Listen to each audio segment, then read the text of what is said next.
So today we are going to do a spotlight on one of the premier MMA gyms in the New York area, Animals MMA.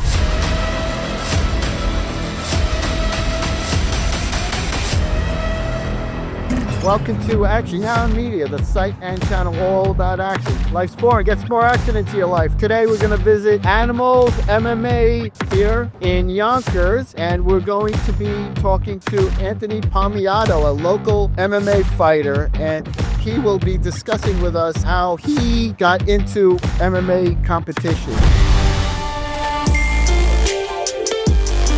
MMA, mixed martial arts, is a full-contact combat sport that allows a wide variety of fighting techniques and skills from disciplines such as boxing, Brazilian Jiu-Jitsu, Muay Thai, wrestling, kickboxing, judo, among others. The goal in MMA is to either knock out your opponent, submit them through grappling techniques, armbar, choke, or win by a judge's decision if the fight goes the distance. MMA could be traced back to ancient combat sports where different fighting styles were tested against one another. However, the modern form of MMA as we know it is today largely originated in the early 1990s. The Gracies were a big component to MMA because in Brazil, they used their jiu-jitsu techniques to go against other opponents in other martial arts disciplines, and they were very successful. So the Brazilian jiu-jitsu emphasized submission grappling techniques, which became a key component in mixed martial arts. And the Gracie family demonstrated the effectiveness of their style against larger, stronger opponents in various challenges. Then, of course, the UFC formed in 1993. Modern MMA as a sport took off with the creation of the Ultimate Fighting Championship, UFC, in 1993 in the United States. The first UFC event was designed to showcase different martial arts, and Royce Gracie, a Brazilian Jiu-Jitsu specialist, dominated those competitions, proving the effectiveness of grappling in a no-holds-barred setting. It's also important to note that Brazilian Jiu-Jitsu is more of a ground grappling type of style. The whole idea was to go to the ground by way of getting taken down and falling into the guard position, or doing a wrestling move and doing a single leg or double leg takedown, getting your opponent down, or using a judo throw. And then once they're on the ground, the Gracies were excellent at getting their opponent in the right position for a submission, like a choke, armbar, that type of thing. Now we see MMA today, and it is a booming sport. Usually the rules are all kinds of striking is allowed, punching, kicking, knees, elbows. So it can be a brutal and bloody sport, which is why a lot of people don't like it, because they think it's too brutal. But they're using techniques that you would probably can use any street situation. So there is a functionality to the MMA. And the big thing about MMA, it combines everything. You got the stand up and punching and kicking, elbows, knees, and then you got the grappling and the clinch, going to the ground and fighting on the ground with the BJJ. So that's what makes the UFC so much more interesting to watch than other sports. It's that mixture,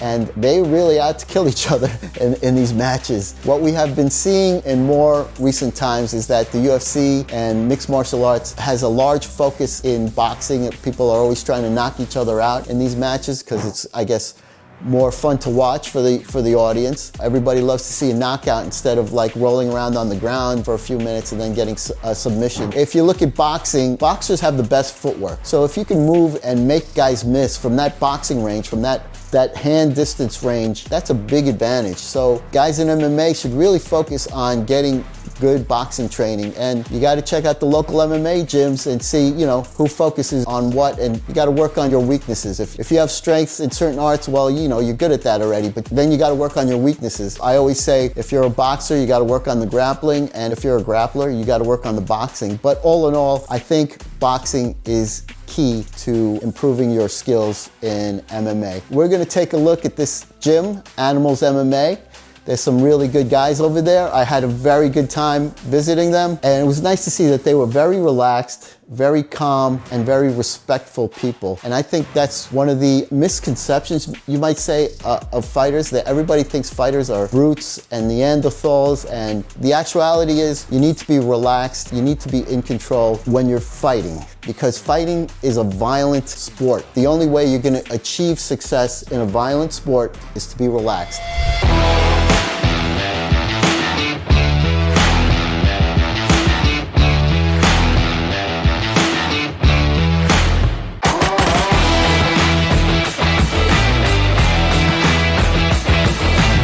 Here we are with the head coach. My name is Butters. So I started off in Muay Thai. Okay. And from the age of 16 to now 30, I've had 10 fights. I went 9-1. Then my coach ended up moving away, and then I ended up finding animals. One thing led to another, and I just ended up becoming the head coach for the fight team, and then took off from there. I had to adapt my style to the MMA because Muay Thai is not good for me. I realized the style of no style is probably better. When I am working with my MMA athletes, I lean more towards boxing and wrestling than I would towards the kicking. But I try to stay away from body kicks because they get caught. Right. But a little heavier on the boxing and more so there. I started wrestling in 7th grade. Came a long way since then. My first couple of years, I started training all year round. Of course, not as for the first few when I was younger, not as vigorously as I would be now, or my college days, but still be around. I wrestled middle school, high school, then into college. I was training at the Cornell RTC in Ithaca, New York. Cornell has a program called Finger Lakes Wrestling Academy, now called Spartan Combat. I basically, long story short, I did 3 semesters there, trained with the Cornell guys, did all D1 open tournaments. After the 3 semesters, I continued my college career at Ithaca College, which was a Division III wrestling school. On and off starter there. I actually started boxing junior year of high school. After college, got much more into the striking aspect, boxing, Muay Thai, mostly when I started training with my coach, Butters. From there, got into more jiu-jitsu, grappling, started to combine it with my wrestling. When I first met Anthony, thankfully he was like a blast forward athlete, like every wrestler is. So tightening up his boxing was a big thing, and also getting his footwork right, because as you're blasting forward, you're not very much in control, correct? You're lunging forward, you can run into attacks. So with him was really just getting his footwork in place. I wanted to make sure he understands his space, his place in space. With Anthony, it's a lot of footwork drills, a little bit more heavier on the boxing, and now we kind of reached to a level where he's just flowing through, whether we're kicking, punching, and he's just really good in balance. So you'll see him moving forward. But that's really where we had to focus, was him catching his balance. In the MMA fight game, what do you see that's trending right now? To me, it seems like there's more boxing going on in MMA. Absolutely. What is your feelings about that? Yeah, absolutely. I think it goes through cycles. We had a cycle of a jiu-jitsu era, then a wrestling era, then a striking era. And I think right now the era is a little more striking. But just like everything, it changes always. If I had to pick a particular favorite part, I would think the striking to the wrestling. I think that's where people will make or break. If I can get somebody into a wrestling exchange and really control the realms, I think that's... You mean ground and pound areas, or even just the clinch areas, that striking into the wrestling. People take advantage of that great. Yeah. Right. I think that's a really, really beautiful place to fight somebody, take somebody. Thank you for everything. Right on. Thank you.